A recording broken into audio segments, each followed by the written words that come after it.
side said, "Are you Jack Reacher?" Reacher said, "Who's asking?" "We are."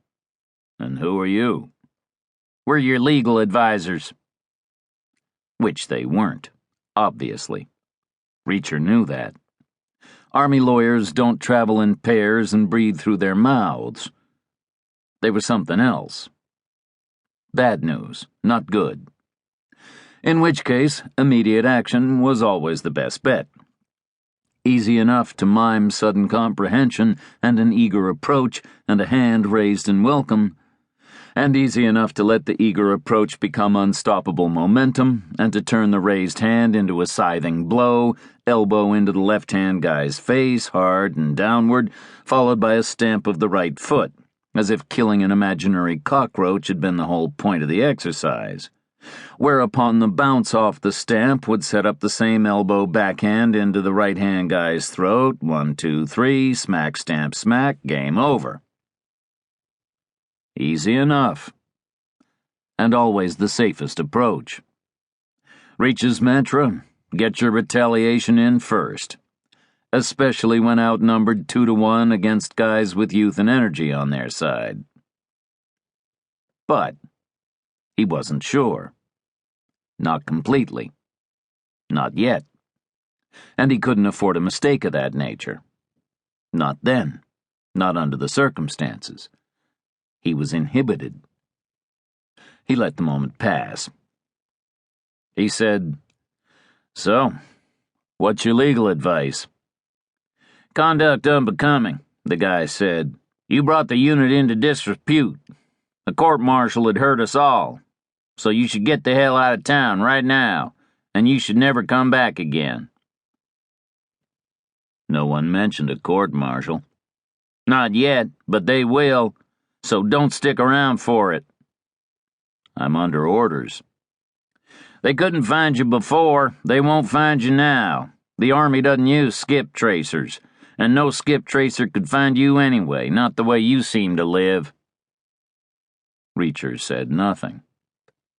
The guy said, "So that's our legal advice."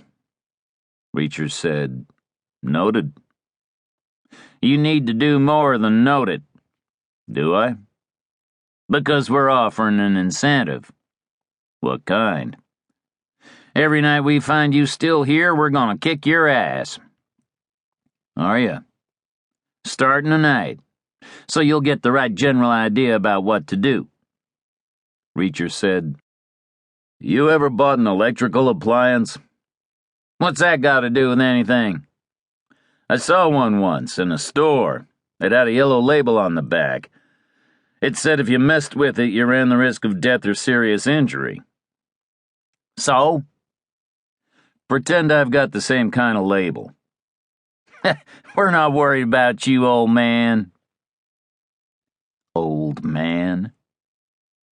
Reacher saw an image of his father in his mind. Somewhere sunny. Okinawa, possibly. Stan Reacher, born in Laconia, New Hampshire. A Marine captain serving in Japan with a wife and 2 teenage sons.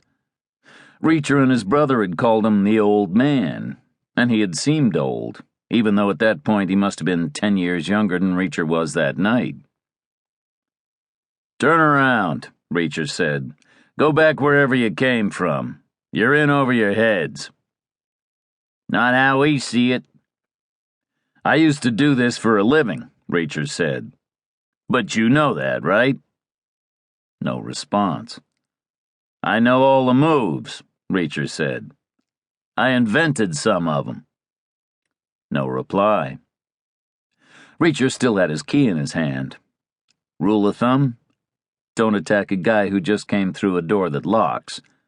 A bunch is better, but even a single key makes a pretty good weapon.